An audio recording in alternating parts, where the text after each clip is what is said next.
Pessoal, tudo bom?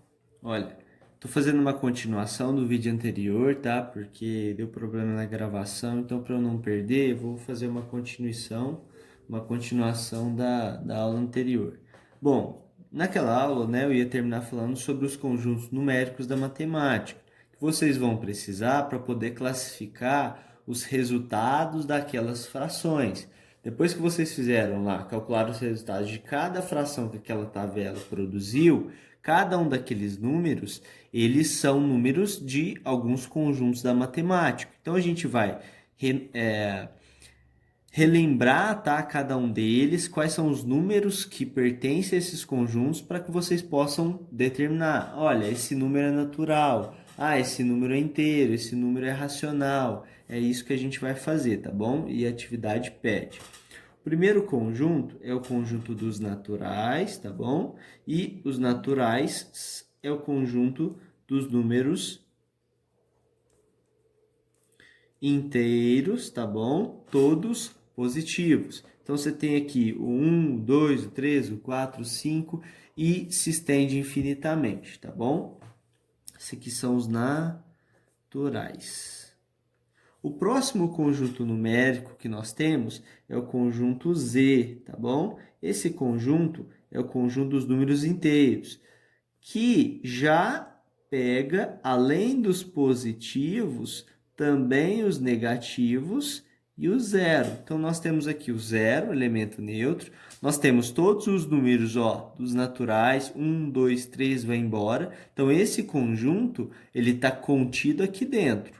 Esse aqui está dentro desse aqui. O contrário não é verdadeiro. Os inteiros não estão dentro dos naturais. Afinal, por exemplo, o menos 3 está aqui dentro e não está aqui, certo?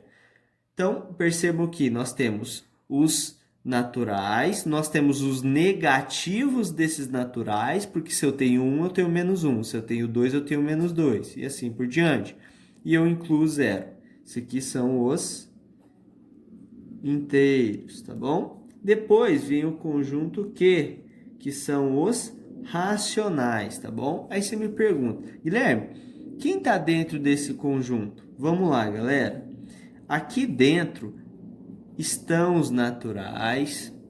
Aqui dentro, por consequência, né, estão os inteiros. Aqui dentro estão também todas as frações e decimais exatos. Bom, Guilherme, o que são essas frações? Galera, toda e qualquer fração que vocês pensarem está dentro dos racionais. Como consequência, frações geram decimais exatos. Por exemplo, 0,5, 0,48, o 1,33, esses decimais exatos aqui não tem infinitas casas decimais, tá bom? Por isso que eles são chamados de decimais exatos. Eles estão aqui dentro. Só que aqui também entram quem? As dízimas periódicas, que nós vimos na aula anterior. Certo? Então, olha só. Aqui eu já poderia parar nas frações. Eu poderia falar assim, olha, os racionais é o conjunto que tem todas as frações. Porque vocês podem perceber que através de uma fração eu posso representar os naturais, os inteiros, os decimais exatos e as dízimas. Mas eu deixo claro, sim, para vocês verem que esse conjunto é um conjunto que engloba tanto esses dois quanto os decimais exatos e as dízimas. E aí vai ter um outro conjunto, que é o conjunto I. Esse conjunto é chamado de irracionais. Esse conjunto aqui são os racionais. Você tem também o conjunto dos irracionais. E esse conjunto, galera, ele é um conjunto diferente dos outros. Sabe por quê?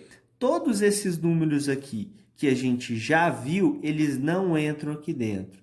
Esses números vão ser os números com infinitas casas decimais e não periódicas. Ou seja, esse número vai ter infinitas casas decimais. Só que, diferente das dízimas periódicas, que aqui existia um padrão de repetição, aqui não vai existir. Um exemplo, por exemplo, de um número que é irracional é o número π. Existe um número, né, que é chamado de número π, que é esse número aqui, 1,1415, eu acho que em seguida vem 6, e ele vai embora, ó, infinitamente. Isso aqui não é um valor de π aproximado, é um valor bem aproximado de π, mas ó, você não tem um padrão de repetição à medida que você analisa as casas decimais dele, tá bom? Diferente das dízimas, aqui você encontra. Então, quem são os irracionais, Guilherme? Para fechar, são os números que têm infinitas casas decimais, só que você não encontra um padrão de repetição como nas dízimas periódicas, tá bom? Então perceba que nenhum desses números aqui entra dentro desse conjunto. Da mesma forma, todos os números que estão aqui dentro não pertencem a nenhum desses outros três que a gente viu.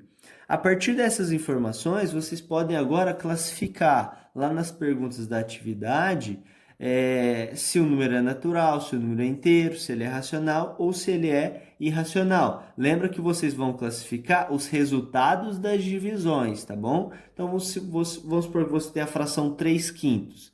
3/5, que é essa fração aqui, ó. Se você pega a fração 3/5, ela tem como quociente 0,6. Aí você fala, o 0,6 é natural? De jeito nenhum, afinal aqui só tem inteiros positivos. 0,6 é inteiro? Também não. Todos esses números eles são inteiros. Ele é racional? Ele é racional. Por quê? Ele é um decimal exato. Então, esse número é racional. Tranquilo, galera? Valeu!